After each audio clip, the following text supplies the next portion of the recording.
Oversteer or rear wheel skid is also something that could be quite daunting, especially when you're not expecting it.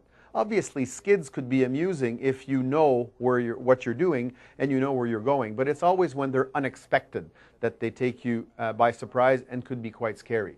Now, oversteer has two causes.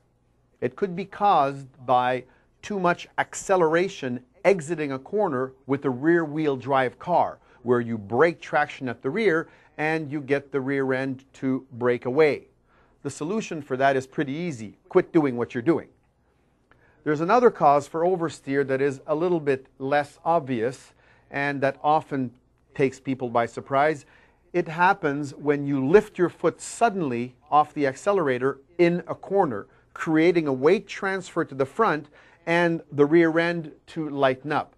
That often will happen on a nice windy road when you're driving your sports car in a little bit of a spirited fashion and you're coming around a corner. The suspension is handling the corner correctly, but you decide that you're going too fast and you're surprised and lift your foot suddenly.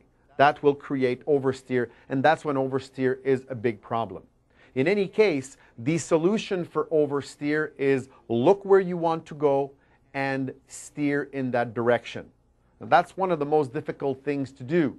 We learned to steer into the skid or counter steer, and that is partly true, but most importantly, you need to remember to look where you want to go. That is what will cause you to counter steer or steer into the skid. Case in point, I've seen it, you might have seen it too.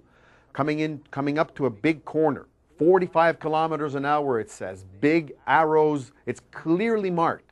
At the exit of the turn, one big tree, not another tree for 1 kilometer around, and there's a car wrapped around that tree. What happened here, you say?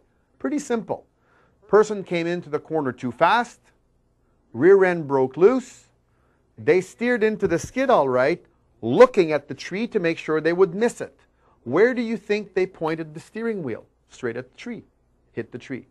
If, on the other hand, the person had looked where they wanted to go, not where the car was heading, they would have steered the right amount. They would have counter-steered the right amount or steered into the skid the right amount. So the most important thing to remember in oversteer is look where you want to go. That is what will cause you to steer the correct amount.